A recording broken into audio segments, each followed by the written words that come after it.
빌레몬 14절입니다.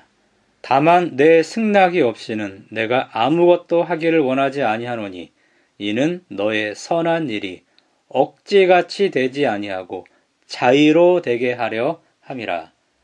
저는 제 아이들이 어렸을 때 아침에 그들을 억지로 일어나게 했습니다. 아내는 아이들에게 밥을 억지로 먹일 때도 있었습니다. 아기였을 때에는 아프면 약을 억지로 먹였습니다. 억지로 주사를 맞게 했습니다. 억지로 공부를 시킨 적도 있었습니다. 군대를 자발적으로 가는 청년들은 드물 것입니다. 직장에도 억지로 나갈 수 있습니다. 우리가 하는 대부분의 일은 자의가 아닌 억지인 것 같습니다. 부득불 해야 할 일들을 자발적으로 하면 얼마나 좋을까요? 하나님은 인간을 완전한 자유를 가진 인격체로 창조했습니다. 사랑, 순정, 헌신, 신앙은 모두 억지가 아니라 자발적인 것입니다. 억지로 하는 신앙이라면 자의적인 신앙으로 변해야 합니다. 바울은 빌레몬의 선한 일이 억지같이 되지 아니하고 자의로 되기를 원했습니다. 빌레몬에 대해서 생각해 보겠습니다. 1절에 보니 그는 사랑받는 자고 동역자로 묘사가 되었습니다. 바울이 에베소에서 전도할 때 빌레몬이 바울에 의해서 회심했을 것입니다. 19절에 나옵니다. 빌레몬의 아내는 아비아였고 빌레몬의 아들은 아키뽀인 것 같습니다. 2절에 나옵니다. 빌레몬은 사랑과 믿음이 있었어요. 믿음의 교제로 손님들에게 후한 대접을 하는데 아주 익숙했다고 4절에서 7절에 나옵니다.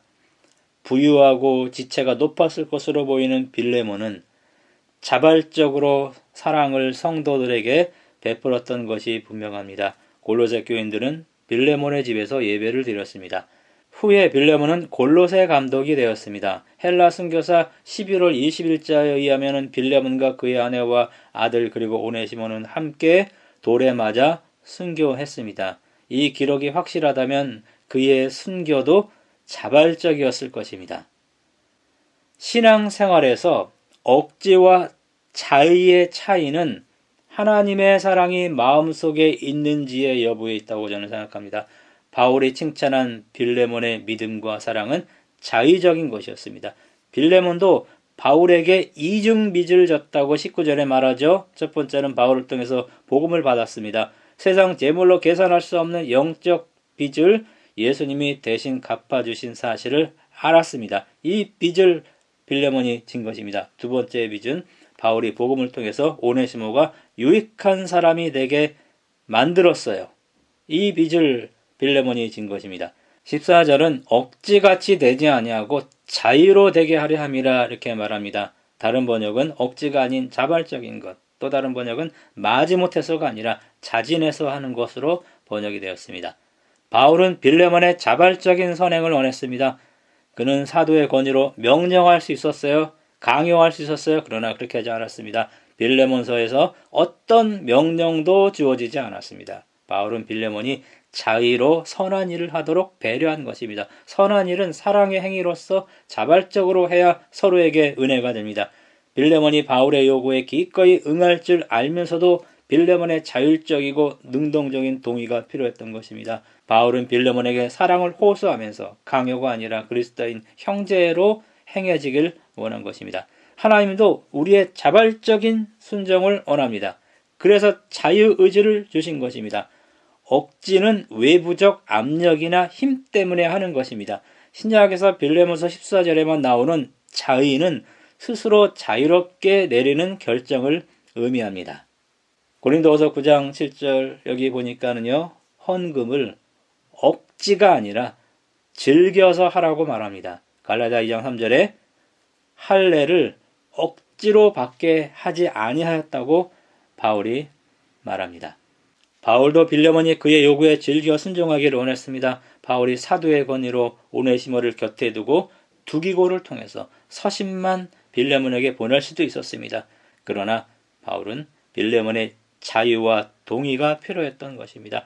성도들의 마음이 빌레몬으로 말미암아 평안함을 얻은 것처럼 7절에 나옵니다. 빌레몬이 즐겁고 자유롭게 행한 선행은 바울과 오네시모에게 평안과 기쁨과 위로를 줄 수 있었을 것입니다. 빌레몬은 바울의 확신처럼 그의 말보다 더 행했음이 분명합니다. 21절에 나오죠. 이것은 노예 해방을 암시하는 것입니다.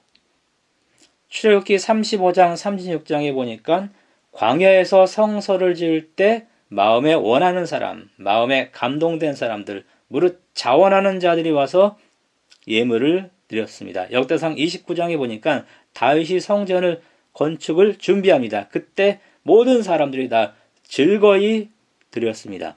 헌금도 마음에서 우러나와서 드릴 때 즐거움이 있는 것입니다.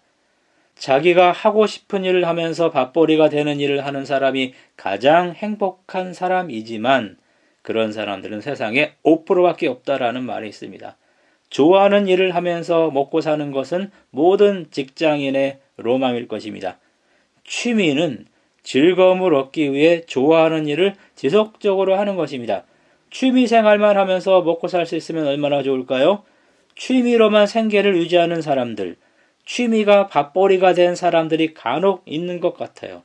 하늘나라는 취미 생활만 하면서 먹고 사는 것이라고 저는 생각합니다. 하기 싫은 일을 억지로 하면 힘이 들어요. 스트레스를 받아요. 그래서 병이 온다고 합니다. 억지로 공부시키면 스트레스 받아서 해마체와 전두엽이 망가질 수 있다고 합니다. 해마체는 지식을 저장하는 것입니다. 전두엽은 그 지식을 바탕으로 사리 판단을 해서 결정을 한 것입니다. 그렇다고 즐겁게 컴퓨터 게임만 계속 하도록 내버려 두어도 전두엽이 망가진다고 합니다. 억지로 해야 할 것들이 있습니다. 바울이 복음 전하는 것은 부득불한 일이라고 고린도전서 9장 16절에 말합니다. 위에 있는 권세들에게 이 노와 양심 때문에 굴복하지 아니할 수 없어요. 공세와 국세를 바치는 것도 이것 때문에 한다고 로마서 13장 5절에 말합니다.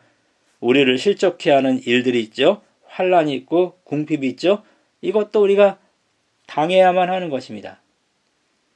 저는 다윗의 기도 가운데 주의 구원의 즐거움을 내게 회복시키시고 자원하는 심령을 주사 나를 붙드소서 시편 51편 12절을 아주 좋아합니다. 구원의 즐거움과 자원하는 심령, 이것은 하나님이 주는 것입니다. 베드로전서 5장 2절에 장로들은 오늘날 목사들에게 해당합니다. 양무리를 기쁜 마음으로 자원함으로 돌봐야 한다고 말합니다. 자원해서 하나님을 믿는 사람, 자원해서 사랑을 베푸는 사람, 자원해서 사랑을 하는 사람, 자원해서 순종하는 사람, 이런 사람들이 가장 행복한 사람들입니다. 그런 사람들이 모여서 영원히 사는 것이 하늘나라입니다. 하늘나라에 없는 것 중 하나가 이기심과 억지일 것입니다. 정신병 환자를 고치는 방법 중에 환자에게 일을 시킨 후 감사하다는 말을 듣게 해서 자기가 한 일이 다른 사람에게 도움을 주었다는 만족감을 느끼게 하는 방법이 있다고 합니다. 타인을 위하여 무언가를 할 수 있다는 것은 자기 자신만을 생각하는 생활과는 다른 어떤 기여의 기쁨을 갖게 해준다고 합니다. 그래서 타인을 행복하게 해줌으로써 오히려 자신이 행복하게 된다는 논리가 성립이 되는 것입니다. 율법은 타인의 행복을 위한 삶입니다. 율법은 타인 중심주의예요. 자기를 희생해서 타인의 행복에 기여하는 그런 기쁨, 이 기쁨으로 자신이 행복을 경험하는 것입니다. 자연계에서도 자기 희생의 법칙이 자기 보전의 법칙이란 말이 있습니다. 사람이 행복하지 못한 이유는 자기 중심적으로 살기 때문인 것입니다. 의무감이나 억지로 하는 순종에는 기쁨이 없습니다. 복음으로 하나님의 자발적인 사랑을 깨달았어요. 그리고 자발적으로 하나님을 믿어서 구원을 얻은 사람들은요, 자발적으로 하나님과 이웃을 사랑할 때 행복을 경험하는 것입니다. 이사야 1장 19절에 즐겨 순종하면이라는 표현이 나옵니다. 그러면 얼마나 좋을까요? 억지로 하는 순종은 오래 못 갑니다. 사랑과 믿음이 없으므로 억지로 순종하는 것입니다. 오팔이라는 보석은 아름다움을 내뿜기 위해서는 사람의 손에 꼭 잡혀 있어야만 한다고 합니다. 아무 광채도 내지 않던 돌을 손에 꼭 쥐었다가 펼치면 손 안에서 눈부신 무지갯빛 광채를 내뿜으면서 영롱하게 빛난다고 합니다. 우리가 하나님의 손에 잡혀 있을 때만 빛나는 보석이 됩니다. 자발적인 신앙인이 되는 것입니다. 진주라는 보석은 석이라는 글자가 있어요. 그러나 광물성이 아니라 동물성입니다. 동물성이라서 광물성과는 달리 광택이 약해지거나 화학물질에 녹기 때문에 진주는 자주 만져주거나 피부와 접촉하는 시간을 많이 해야지만 광택을 유지한다고 합니다. 그래서 어떤 은행에서는 진주 어머니를 고용해서 진주를 몸에 착용하며 쓰다듬으면서 스킨십을 주면서 죽어가는 진주를 살려낸다고 합니다. 진주를 넣은 상자를 줄에 매달아 바닷물 속에 담가두기도 한다고 합니다. 바닷물과 접촉하면서 병든 진주가 본래의 건강을 회복하여 빛나는 매력을 발휘하기 때문이라고 합니다. 사람도 동물성 보석입니다. 구원의 즐거움과 자원하는 심령이 없으면 병든 보석입니다. 억지로 봉사했던 병든 보석 오네시모가 복음을 통해서 하나님을 만났어요. 그리고 빛나는 보석이 되었습니다. 하나님을 만나서 하나님의 사랑이 마음속에 있을 그때만 구원의 즐거움과 자원하는 심령이 생겨납니다. 그래야만 빛나는 보석, 자발적인 신앙인이 되고 행복한 사람이 되고 병든 보석들에게 자발적인 사랑을 베푸는 사람들이 되는 것입니다. 자원하는 신앙을 소유하시는 우리 모두가 되기를 바랍니다.